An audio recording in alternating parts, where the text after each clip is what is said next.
सुप्रभात मेरे प्यारे बच्चों। आज का हमारा जो ये कक्षा है ये समास का है, जिसका इंग्लिश क्या होता है, कंपाउंड। जी हाँ, आप लोग ध्यानपूर्वक देखेंगे। इससे पहले क्लास में हमने कारक पे अनुवाद बताया था कि कैसे कैसे बनते हैं, और आज का हमारा कक्षा ये समास का है। देखिए, समास का सामान्य अर्थ होता है संक्षेपीकरण, जिसका अर्थ होता है छोटा करना। छोटा करना मतलब पूछते हैं ना, हम लोग कहते हैं कि संक्षेप करना। संक्षेप करना का मतलब किसी भी चीज़ को संक्षेप में लिखने के लिए हम लोग को कहता है, तो हम लोग कहते हैं कि छोटा करके लिखो तो हो जाएगा। वही क्या होता है, संक्षेपीकरण का मतलब छोटा करना।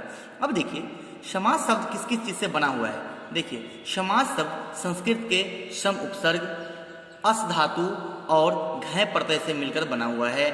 ध्यान दें, यहाँ पे देखिए, सम जोड़ अस, ये दो शब्द से मिलकर ही क्या बना हुआ है, समास शब्द। जिसमें आप देख रहे हैं कि हमने आपको दिखने के लिए यहाँ पे लिख दिया है सम उपसर्ग है, अस धातु है। अर्थात सम उपसर्ग में अस धातु जोड़ने पर समास शब्द बना है, जिसमें सम का मतलब क्या होता है, संयोग, और अस का मतलब क्या होता है, होना।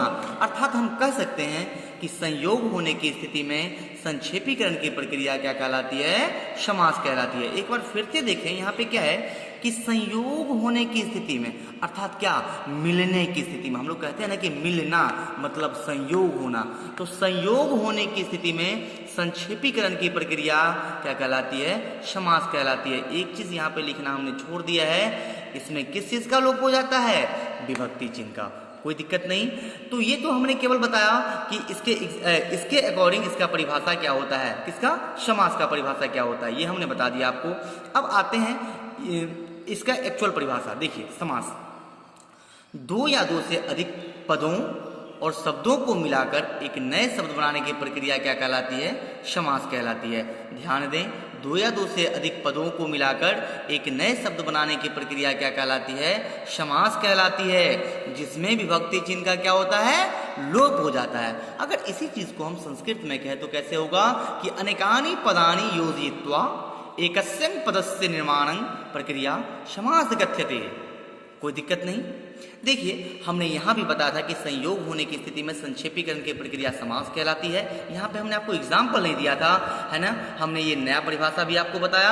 अब देखिए, इसको हम एग्जाम्पल के तौर पे कैसे कहेंगे। हम इस दोनों परिभाषा को आपको एग्जाम्पल के अनुसार से बताएंगे। सबसे पहला कि संयोग होने की स्थिति। अब देखिए, यहाँ पे क्या है, राज्ञः पुत्र, क्या है, राज्ञः पुत्र, अर्थात क्या, राजपुत्र, है ना।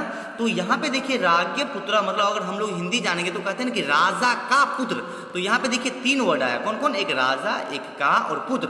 तो राजा का पुत्र, इन सबों को मिला के क्या बन गया, राजपुत्र। मतलब इस तीन वर्ड का क्या हुआ, तीन शब्द का क्या हुआ, यहाँ पे संयोग हुआ, और तीन शब्द का संयोग होकर यहाँ पे क्या बन गया, ये राजपुत्र, है ना। तो ये तो हो गई कि आप पहले वाला परिभाषा। अब सेकंड में आएंगे, यहाँ पे हमने कहा कि दो या दो से अधिक पदों को मिलाकर एक नए शब्द बनाने की प्रक्रिया। यहाँ पे देखिए, राज का पुत्र, राजा का पुत्र मतलब क्या, दो से अधिक है ना, है ना, इसमें तीन वर्ड है, इस तीनों को मिलाकर एक जगह हमने क्या बनाया, राजपुत्र। इसमें किस चीज का लोप हो गया, विभक्ति चिन्ह का। कोई दिक्कत, कोई दिक्कत नहीं। अब देखिए, एक और एग्जाम्पल आपके सामने है। एक और एग्जाम्पल है धनेन हीन, मतलब क्या, धनहीन। यहाँ भी देखिए, धन से हीन होता है ना, तो इस तीन वर्ड को हमने फिर से बताया यहीं पे कि संयोग होने की स्थिति में, है ना। तो संयोग होने की स्थिति मतलब क्या, ये सब मिलके एक छोटा सा शब्द बना दिया। हमने कहा कि संयोग होने की स्थिति में संक्षेपीकरण की प्रक्रिया, है ना, छोटा करने की प्रक्रिया क्या कहलाती है, समास कहलाती है। क्लियर है, कोई दिक्कत नहीं। देखिए, अब ये वर्ड और ये वर्ड, ये दोनों जो है इसी प्रकार के ये शब्द समस्त पद या समासिक पद कहलाते हैं। क्या कहलाते हैं बाबू, समस्त पद या समासिक पद। अब ध्यान दें, इसी समस्त पद के दो भेद हैं। पहला भेद जो है मेरा ये पूर्व पद है, और दूसरा क्या है, ये उत्तर पद है। ध्यान दें, यही जो है समस्त पद, इसी के दो भेद हैं, पहला पूर्व पद और दूसरा उत्तर पद। आइए आगे देखते हैं हम लोग। आगे है कि जिन दो पदों के मेल से समस्त पद बना हो, जिन दो पदों के मेल से समस्त पद बना हो, उसके पहले पद को पूर्व पद और दूसरे पद को उत्तर पद कहा जाता है। क्या कहा जाता है, उत्तर पद कहा जाता है। जैसे देखिए, यहाँ पे है राज्ञः पुत्र, है ना। तो इसमें ये जो पहला पद जो है ये क्या कहलाता है, पूर्व पद, और ये दूसरा जो है ये क्या कहलाता है, उत्तर पद। कोई प्रॉब्लम नहीं, समझ में आ रहा है ना आप लोग को। हमने कहा कि जिन दो पदों के मेल से समस्त पद बना हो उसके पहले पद को पूर्व पद और दूसरे पद को उत्तर पद कहा जाता है। जैसे हमने आपको एक एग्जाम्पल के माध्यम से बता भी दिया कि कैसे कैसे होते हैं। अब देखिए इसी में एक नया चीज आता है, समास विग्रह। मेरे प्यारे बच्चों, समास जो हम लोग पढ़ते हैं इसमें समस्त पद बनाने के साथ साथ इसका विग्रह भी करना पड़ता है ना। कभी कभी आपको एक क्वेश्चन में मिलेंगे, जैसे समस्त पद दे दिया रहेगा, आपको विग्रह करना है। कभी ऐसा रहेगा कि विग्रह कर दिया गया है, आपको समस्त पद बनाना है। तो जब तक ये दोनों आप नहीं समझेंगे तब तक ये क्या नहीं होगा, पूर्ण रूप से आप सीख नहीं पाएंगे।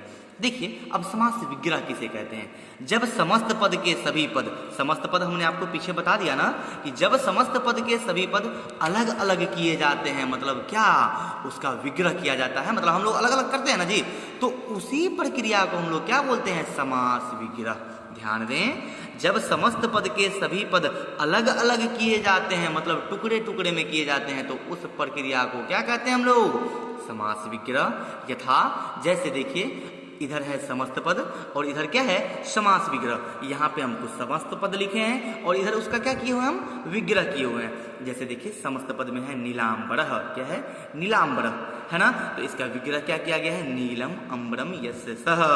क्या किया गया है, नीलम अम्बरम यस्य सः।